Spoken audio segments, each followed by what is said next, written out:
Bismillahirrahmanirrahim. Assalamualaikum warahmatullahi wabarakatuh.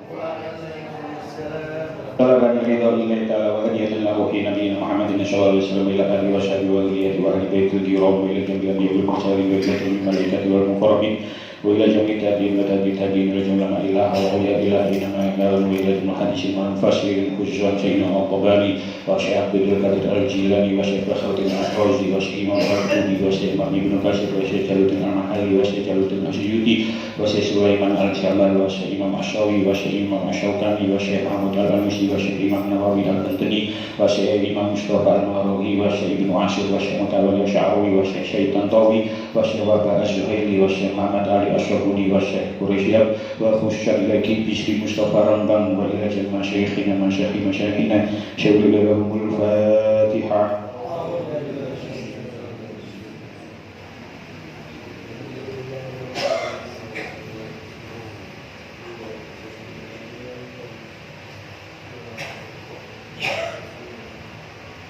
Bismillahirrahmanirrahim. Kita lanjutakan surah Al-Baqarah ayat 107. Qala Allah Ta'ala fil Qur'anil Karim. A'udzu billahi minasy syaithanir rajim. Bismillahirrahmanirrahim. Wa minan nasi man yashri nafsahu وَمِنَ النَّاسِ مَن يَشْرِي نَفْسَهُ ابْتِغَاءَ مَرْضَاتِ اللَّهِ وَاللَّهُ رَءُوفٌ بِالْعِبَادِ. Setunggal ayat mawon. Wa minan nasi lan iku setengah saking menungso man utawi wong yasri kang adol sapa yasin man nafsahu ing awak dhewe man ibtigha krana nyuprih mardhatillahi ibtigha mardhatillahi krana nyuprih keridhone Allah. Wallahu utai Gusti Allah iku raufun zat kang welas bil ibadi kelawan pira-pira kawula. Ditawa syaripun saweneh menungsa iku ana kang ngorbanaken jiwa ragane krana nyuprih ridhone Allah taala. Kaya sahabat Suhaib, Allah Ta'ala welas marang para kawulane. Wa minan nasi dan diantara manusia may yashri nafsahu, ada yang mengorbankan dirinya ibtigha amardatillahi karena mencari keridhaan Allah. Wallahu raufun bil ibad, dan Allah maha penyantun kepada hamba-hambanya. Wis ngaosi setunggal ayat mawon keranten lagi terusaken kedawan niki pun ngaosi pendek mawon. Ini sampun kula terangaken bahwasanya teng ayat niki Gusti Allah membagi manusia menjadi 4 golongan. Allah membagi manusia menjadi 4 golongan. Golongan pertama gini ku wong sing hanya mencari dunia saja. Iku digambaraken tenggone ayat 100 kang mriku Gusti Allah dawuh faminan nasi may yaqulu rabbana atina fid dunya wa ma lahu fil akhirati min khalaq. Faminan nasi dikaiti dengan faminan nasi. Jadi orang golongan yang pertama ini wong sing hanya mencari dunia saja. Golongan yang kedua digambarkan disebutaken teng ayat 101 teng mriku diawali wa minhum. Maksudnya nggih wa minhum niku nggih dari sebagian manusia. Itu ada yang mengharapkan dunia dan akhirat. Yang pertama hanya mencari dunia saja, yang kedua mencari dunia dan akhirat. Teng mriku Gusti Allah dawuh wa minhum may yaqulu rabbana atina fid dunya hasanah wa fil akhirati hasanah wa qina adzabannar. Golongan ketiga kita bahas kemarin, orang yang kelihatan luarnya niku Islam, ketok njobone niku Islam, tapi jerone kafir. Jerone kafir itu dinamakan munafik. Munafik sing bangsa i'tiqadi. Jadi kemarin sengaja kula baleni sebab niki enten hubungannya dengan ayat sekarang. Wingi niku diceritakan bahwasanya enten tiang namanya Ahnas bin Syarif. Ahnas bin Syarif niki pengarepe Kanjeng Nabi apa? Manis sekali. Pengarepe Kanjeng Nabi manis sekali. Sampai-sampai Nabi gawok wong cek anise koyo ngene, manise koyo ngene wong iki. Sampai-sampai Nabi niku gawok. Terus Nabi disanjani, ternyata Ahnas itu termasuk orang yang munafik. Karena pulang dari sowan marang Kanjeng Nabi, Ahnas ngliwati kebunne tiyang Islam, kebunne diobong, ngliwati hewan ternaknya orang Islam, hewan ternaknya dibunuh. Itu orang munafik. Enten meneh orang yang munafik teng ayat kemarin niku diceritakan dari enten kelompok sowan marang Rasulullah dari suku Adol dan suku Koroh menghadap marang Nabi. Jumlahnya niku enten sing ngomong 6, enten sing ngomong 11. Enten sing ngomong 6, enten sing ngomong 11. Teng mriki tenggone tafsir Al-Qurtubi dikatakan ada 6 orang. Ada 6 orang. Mungkin enten hubungannya. Sowan marang Rasulullah, terus Rasulullah niku ngutus 6 orang. Sowan marang Rasulullah terus matur marang Rasulullah, lek tenggone kelompok kita niku enten tiyang sing sampun mlebet Islam. Mbok jenengan ngutus sahabat supaya mulang tiyang sing tenggone daerah kula niki mulang agama kali macakno Al-Qur'an. Ternyata terus habis niku Kanjeng Nabi ngutus 6 orang. Tenggone tafsir Asy-Sya'rawi 10 orang. Enten sing ngomong 6, enten sing ngomong 10. Barang dugi Roji, daerah jenenge Roji, tenggone sumber air kabilah Huzail nggih. Ke-10 orang niki atau ke-6 orang niki dibunuh dengan oleh orang-orang kafir Quraisy. Di Kanjeng Nabi teng Madinah bangsul teng daerah Robi niku teng ceritane niku nggih antarane Mekah dan Madinah. Ternyata niku adalah strategi ini orang musyrik, orang kafir Quraisy untuk membunuh sahabat Nabi. Jadi lek pendapatnya 10 orang berarti 8 orang dibunuh. Lek pendapatnya 6 orang berarti 4 orang dibunuh. Sing boten mati, sing boten saged, sing boten dipateni niku enten sahabat namine Suhaib. Enten sahabat namine Hudem sik niki pundi maneh. Ten mriki dikatakan enten sahabat namine Hubaib, mirip Suhaib karo Hubaib. Niki enten kali penafsirane. Jadi Hubaib akhirnya tidak dibunuh karena bisa melarikan diri. Hubaib tidak dibunuh karena bisa melarikan diri kalau sahabat setunggal. Lah, mungkin niki diceritakan tenggone asbabun nuzul ayat niki. Jadi yang ketiga itu adalah golongan munafik. Yang keempat, orang mukmin zahir dan batin. Golongan yang keempat digambarkan tentang ayat niki, wa minan nasi may yashri nafsahu ibtigha'a mardatillah. Ada di antara manusia itu yang mengorbankan dirinya karena mencari keridhaan Allah. Nah, saat hari ini kula bahas asbabun nuzul ayat niki, kula kepingin jelasaken bahwasanya lafaz yashri teng ayat niki teng tafsir Al-Ibris niki dimaknani adol. Teng tafsir Jalalain ayyabiu tegese menjual. Jadi yashri niku saged dimaknani menjual, saged dimaknani membeli. Yashri teng ayat niki saged dimaknani membeli, saged dimaknani menjual. Biyen sebelum adanya mata uang itu orang itu menggunakan sistem barter.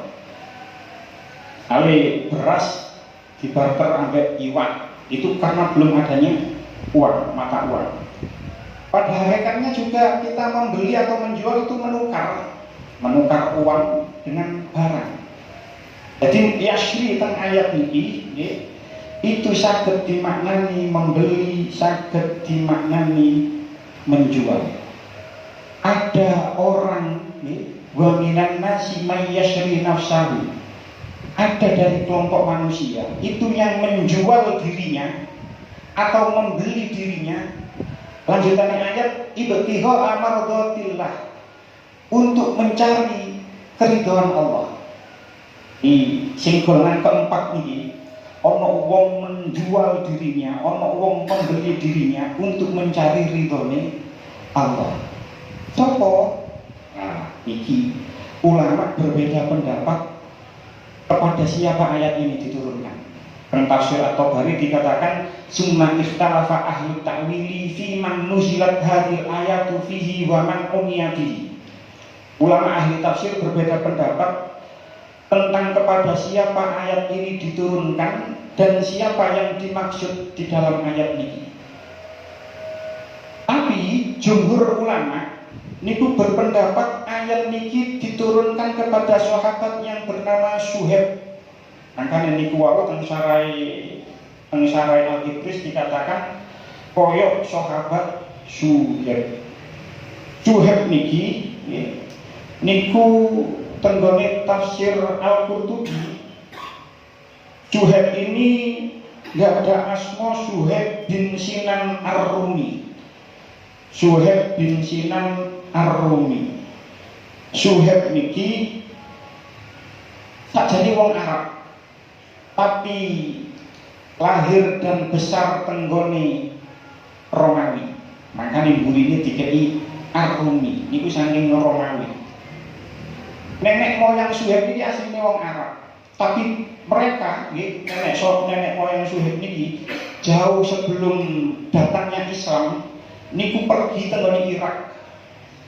Nanggone Irak, nenek moyang teng Irak, mantun niku waktu Suhaib kecil, niku ditawan karena ada pasukan Romawi menyerang Persia. Terus Suhaib ini digawa nanggone Romawi. Suhaib dibetot teng Romawi. Akhirnya dia besar tenggone Romawi. Karena menjadi tawanan perang, akhirnya Suhaib itu dituku. Suhaib itu dituku oleh majikan. Ketepaan majikan ini saya. Karena ngerti Suhaib ini pinter, akhirnya Suhaib ini dibebaskan. Suhaib dibebaskan, diperdekakan. Akhirnya Suhaib pergi ke kota Mekah. Ke kota Mekah.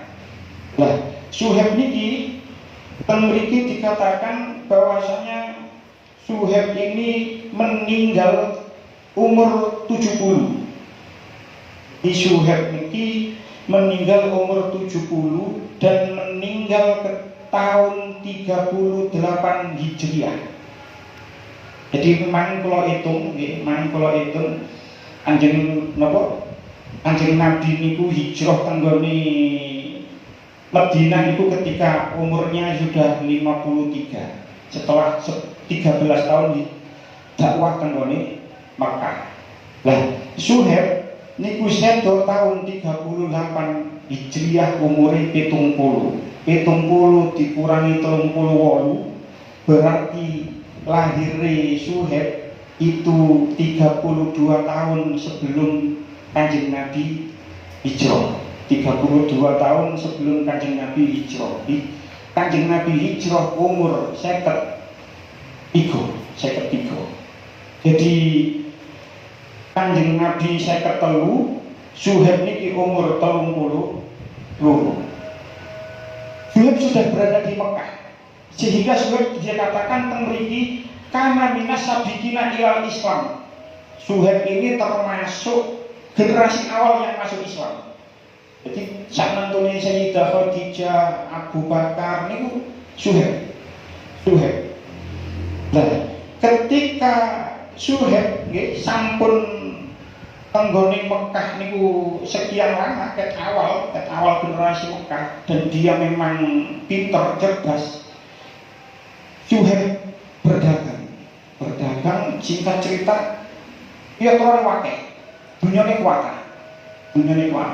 Lah asbabun nuzule ketika Suhaib sampun teng Mekah 13 tahun sampun Islam, karena Islam sudah dari generasi awal.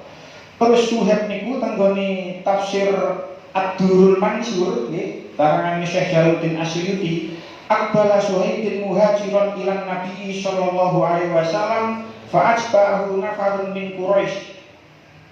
Suhaib itu ketika Kanjeng Nabi sampun hijrah, Suhaib tasih teng Mekah. Terus Suhaib niku kabeh hijrah teng Madinah. Barang kabeh hijrah teng Madinah niku ditututi karo orang-orang kafir Quraisy. Panajalaan rohalatihi wan tasalama fi kinanatihi. Kemudian Suhaib niku mudun teko kendaraane, kirangan jaran, kirangan unta, karena pada saat itu masih seperti itu. Terus dia mengeluarkan anak panahnya. Tsumma qala ya ma'syara Quraisy, laqad alimtum anni min armakum rajulan wa wallahi la tasiluna ilayya hatta armiyakum la sahmin ma'i fi kinanati. Di orang-orang Quraisy, awakmu ngerti lek ati ahli mana? Karena memang Suhaib ini kecil itu besar, menghabiskan masa kecil teng Romawi. Romawi itu terkenal dengan pasukan perangnya. Jadi Suhaib niki ahli mana? Pasukan Quraisy, awakmu ngerti lah pilih ahli mana? Awakmu iso tak panah kabeh, mati kabeh. Lek anak panahku wis entek, summa adriba bisayfi ma baqiya fi yadihi syai'un. Lek anak panahku wis entek, aku siap memukul kamu dengan pedangku. Ngoten terus Suhaib. Terus habis niku min summa if'alu ma syi'tum wa in syi'tum dalatukum ala mali di Makkah wa khalaitum sabili. Lek wis koyo ngono, kerjakan apa yang kamu mau. Tapi lek kamu mau, wis tak jarnon aku, tinggalkan aku, biarkan aku. Aku tak pergi teko Mekah. Dunyaku kuwabe seneng Mekah. Di 13 tahun bahkan lebih 13 tahun mengumpulkan harta tenggone Mekah, suki. Ngomong kaya ngoten teng kafir Quraisy. Wis tinggalno aku nang ngene iki, biarkan aku berjalan hijrah. Dunyaku kuwabe nang Mekah. Terus orang-orang Quraisy mengatakan qalu na'am. Yowis.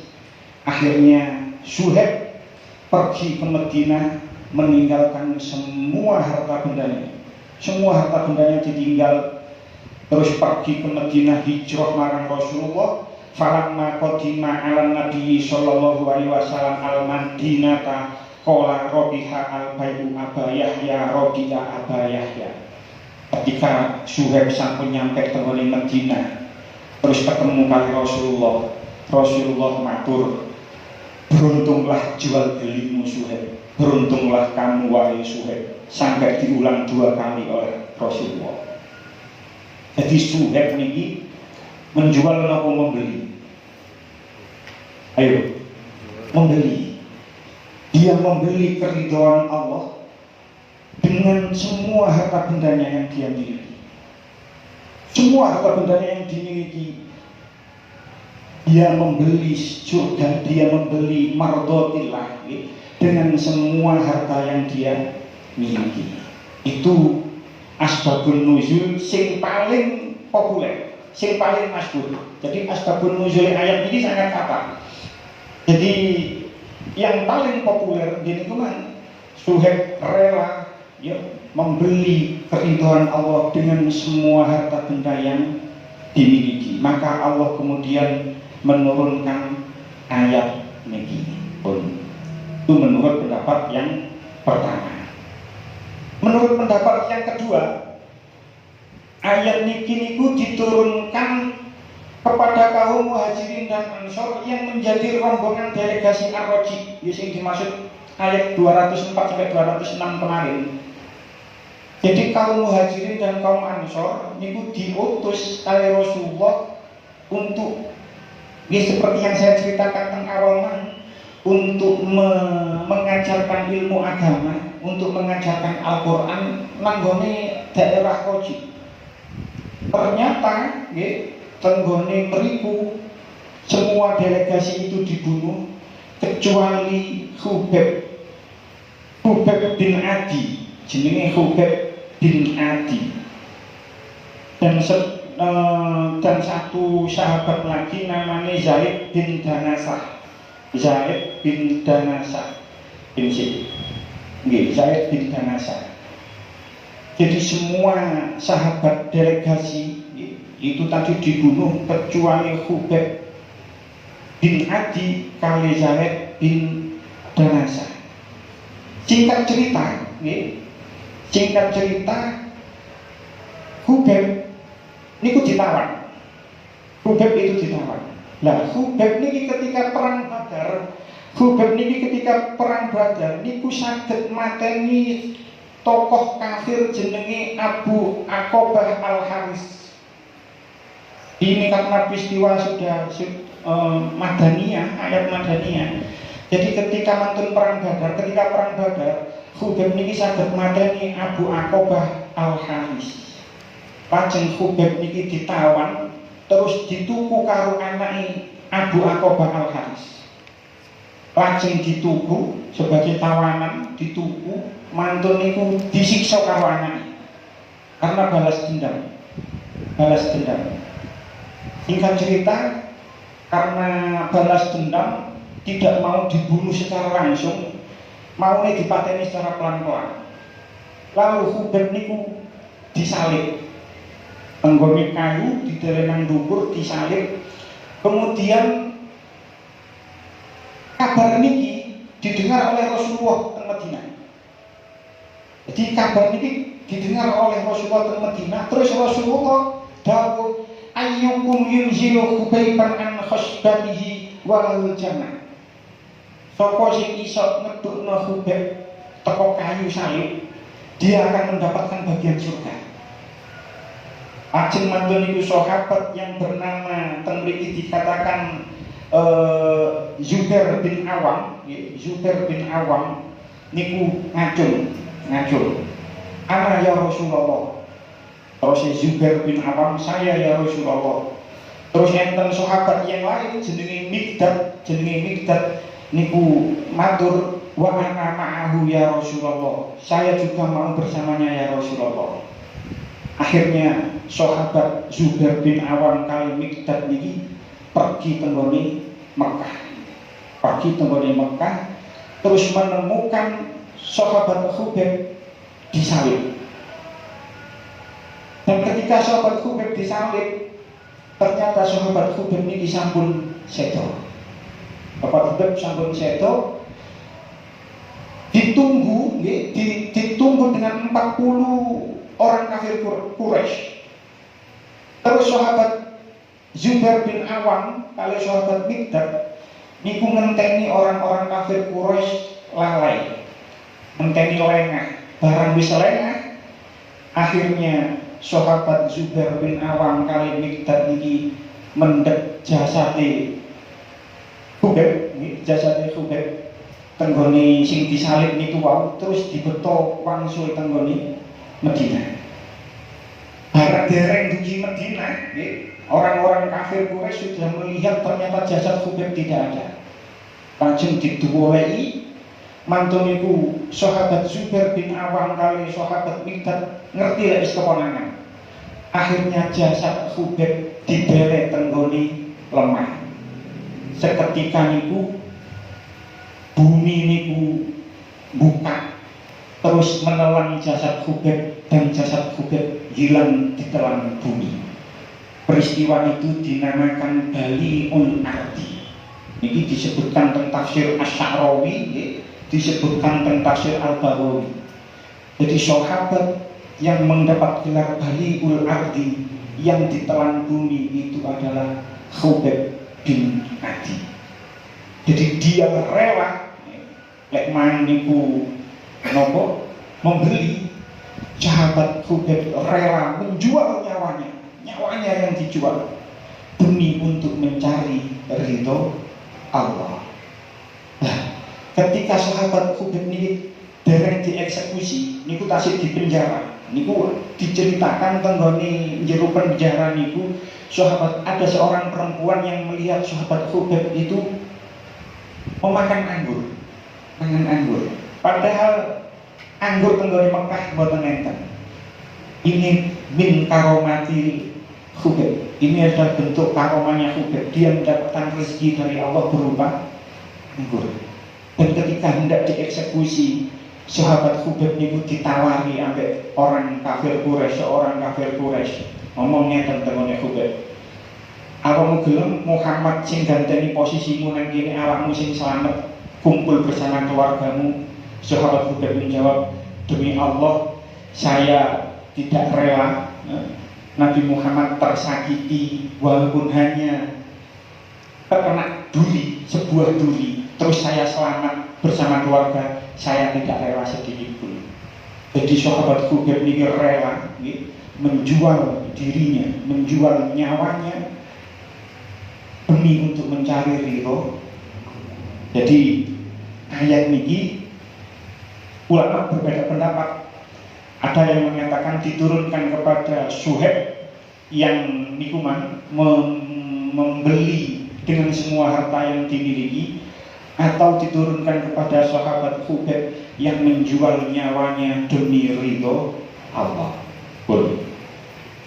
Itu dua asbabun nuzul yang paling populer. Wonten maneh nggih, wonten malih sajane ayat ini sebenarnya diturunkan kepada seorang sahabat yang bernama Hisham bin Amir. Nazarat fi man yaktahimul kita wa hamala Hisham bin Amir ala sofi fil Konstantiniyati pakotala hatta kutila. Ada juga yang berpendapat ayat ini diturunkan berkenaan dengan orang sahabat yang bernama Hisham bin Amir yang menyerang Konstantinopel. Dia perang di sana, kemudian dia terbunuh di sana. Enten maneh sing berpendapat wakilan nuzilat fi Ali radhiyallahu anhu hina tarakahu an-nabiy sallallahu alaihi wasallam ala firasyi lailata kharaja ila al-ghadi. Ada juga yang berpendapat ayat ini diturunkan berkenaan dengan Sayyidina Ali yang rela inggal utawa napa ganteni tileme Kanjeng Nabi teng kamare Kanjeng Nabi, terus Kanjeng Nabi pergi teng gone Madinah bersama sahabat Abu Bakar, terus Kanjeng Nabi bersembunyi teng gua Sur.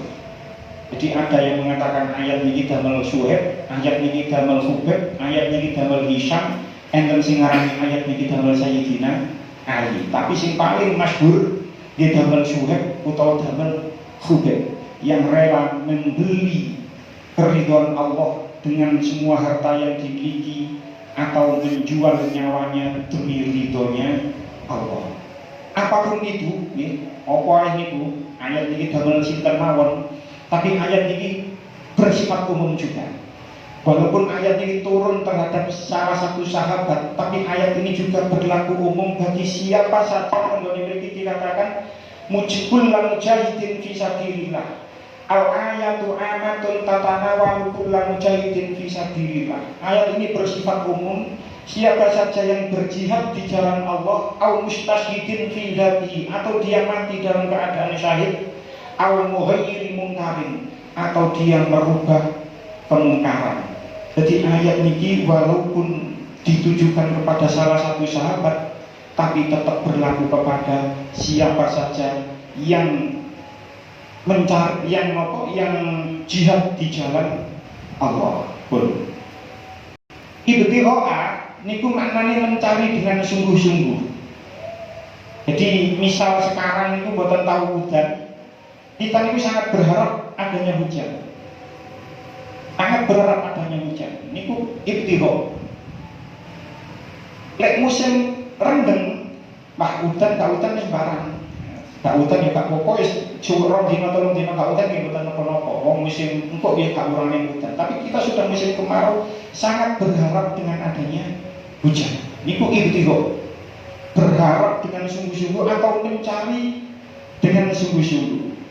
Bahkan ayat ini sahabat Suhaib atau sahabat Khubaib itu benar-benar mencari dengan sungguh-sungguh keridhaan Allah.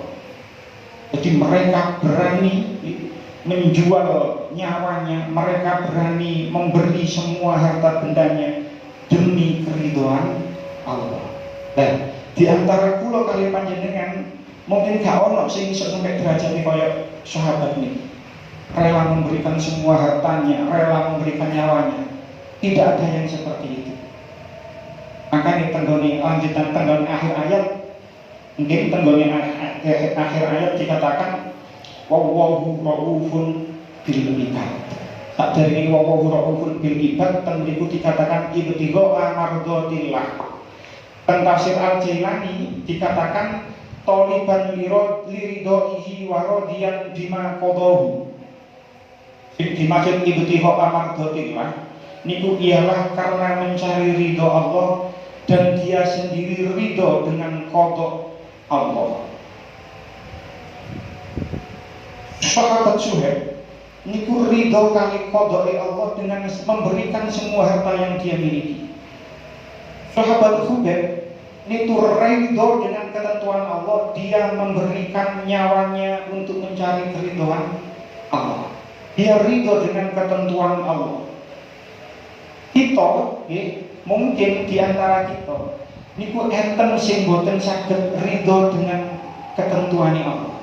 Mungkin ada orang ditinggal anaknya mati atau ditinggal keluarganya mati, terus tidak bisa menerima ketentuan Allah. Kok anu misalnya mati terjadi kecelakaan, kok anu misalnya gak budal paling gak kecelakaan, dia tidak bisa menerima dengan mengatakan kok anu, padahal mati itu sudah menjadi ketetapan Allah, tidak bisa dimajukan, tidak bisa dimundurkan. Itu ketentuan Allah. Tapi mungkin ada orang yang tidak bisa menerima, tidak bisa ridho dengan qada Allah. Makanya salah satu iman, rukun iman itu adalah iman terhadap qada dan qadar, khairihi wa syarrihi, baiknya qada ataupun elek qada. Walaupun pada hakikatnya tidak ada qada Allah yang jelek, tidak ada. Tapi secara zahir memang ada. Misalnya kepaten anak, kepaten dulur, atau kehilangan harta benda, itu memang semua sudah menjadi ketentuan Allah. Tinggal kini saged nerima napa mboten. Akhir ayat dikatakan wallahu raufun bil ibad. Allah itu maha penyantun kepada hamba-hambanya. Penggone mriki dikatakan rauf niku welas. Ibad niku saking kata abdun. Jadi ibad itu adalah hambanya yang beribadah. Hambanya yang beribadah. Allah niku welas marang hamba-hambane sing ibadah. Karena Allah welas, maka Allah itu memberikan kewajiban-kewajiban yang tidak memberatkan kepada hamba-hambanya. Sholat 5 waktu itu bukan memberatkan. Maka di semua hamba Allah itu diwajibkan untuk menegakkan sholat. Karena sholat itu tidak memberatkan. Pirosi sulit sholat, mungkin hanya 5 menit sekali sholat. Jadi dibandingno dengan 24 jam yang dimiliki, sholat itu tidak lebih dari 30 menit yang diwajibkan. Ini 20 menit, 30 menit bisa sholat selama 1 hari 1 malam 5 waktu ini. Begitu juga puasa. Puasa itu sebenarnya tidak memberatkan. Puasa itu hanya 1 bulan dari 12 bulan. Sebenarnya tidak memberatkan. Zakat ngoten. Zakat hanya 2,5%. Jadi tidak ada kewajiban Allah yang memberatkan pada hambanya. Gak bisa sholat ngadeg ya dikongkon lumpuh. Tidak bisa puasa yo gak poso gak pokok, tapi nyaur di lain waktu. Tidak ada yang memberatkan ketentuan Allah itu. Sholat tahajud itu sunnah, bukan wajib. Makanya tenggoni tafsir tenggoni surah Al-Isra ayat 79 Gusti Allah dawuh wa minal laili fatahajjat bihi nafilatan lak asa ayyab asaka rabbuka maqaman mahmuda. Dan pada sebagian malam tahajudlah sebagai tambahan bagimu, semoga Tuhanmu mengangkatmu ke tempat yang terpuji. Enten sebagian ibadallah, sebagian kawulane Allah niku sanggup qiyamul lail, sanggup tahajud 2 jam. Mungkin kula kali panjenengan boten ono sing kuat sampai 2 jam. Mungkin ono hamba lain yang kuat 1 jam. Kita boten kuat 1 jam, di boten napa-napa. Mungkin ono sing kuat sampai 30 menit. Kula kali panjenengan 30 menit gak kuat, nggih boten napa-napa. Mungkin ono sing iso sekedar hanya 2 rakaat. Hanya sekedar 2 rakaat. Saumpama kula kali panjenengan gak iso tahajud 2 rakaat, ya gak dosa. Tidak dosa, boten dosa sama sekali. Jadi seandainya kita tidak tahajud sama sekali, itu pun tidak dinilai dosa oleh Allah. Walaupun ada hamba Allah yang lain yang mampu sampai 2 jam, sampai lebih dari itu, tapi kalau kita memang tidak mampu, Allah itu raufun bil ibad. Allah itu welas marang hambane. Allah itu welas marang hambane. Jadi seumpama kita tidak melakukan tahajud, itu juga tidak berdosa, tapi termasuk wong sing rugi. Termasuk wong sing rugi. Sebab orang yang tahajud, semoga Allah mengangkatmu ke tempat yang terpuji. Nah, sing sering masyarakat itu bingung. Di antara wong-wong itu enten sing boten saged mbedakno antara sholat tahajud dengan sholat malam. Banyak pertanyaan, ini kata sing tanglet, bedane sholat malam sampai sholat tahajud niku napa? Lek sholat malam itu bisa dikerjakan dari setelah sholat isya sampai sebelum terbitnya fajar, baik dia sebelum tidur atau sesudah tidur. Jadi mantul sholat isya mangke nglampahi ba'diyah isya, mantul niku nglampahi witir sak rakaat, itu sudah termasuk bagian dari qiyamul lail. Itu sudah termasuk sholat malam. Kan mungkin lek sing mantun sholat isya, sholat ba'diyah isya niku jenengan tambahi witir sak rakaat sae. Itu sudah termasuk qiyamul lail. Jenengan mantun ba'diyah ojo langsung mantul si witir si, itu sudah termasuk dari qiyamul lail, dari termasuk sholat malam. Itu sholat witir 1 rakaat setelah sholat isya, itu sudah termasuk sholat malam. Karena itu kita kerjakan sebelum kita tidur. Lek tahajud itu dikata harus sesudah tidur. Lek durung turu duduk tahajud jenenge. Jadi perbedaannya tentang itu. Lek durung turu berarti duduk tahajud. Jadi sholat tahajud itu lebih khusus daripada sholat malam. Sholat tahajud itu sudah pasti sholat malam, tapi sholat malam belum tentu termasuk sholat tahajud. Jadi lewat ayat niki, jadi pembelajaran bagi kita tentang Suhaib yang rela memberikan hartanya demi keridhaan Allah, dan Khubaib yang rela memberikan nyawanya demi keridhaan Allah. Pertanyaan bagi diri kita, apa yang telah kita cari? Ridho Allah apa yang kita cari? Awak dhewe boten saged, mungkin gak iso memberi harta benda, gak iso memberi nyawa. Mugi-mugi iso memberi amal-amal yang lain, termasuk amal sholat malam ini, mengganti menjual tidur kita yang nyenyak untuk menunaikan sholat tahajud.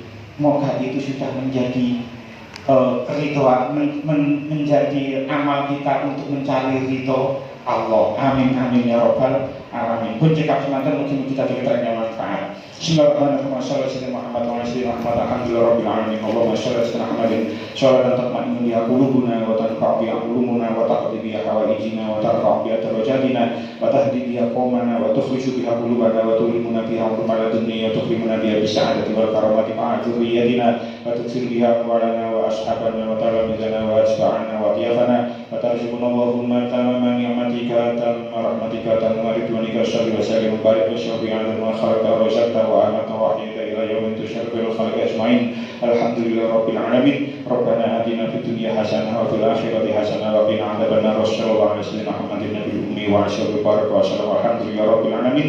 Wassalamualaikum warahmatullahi wabarakatuh.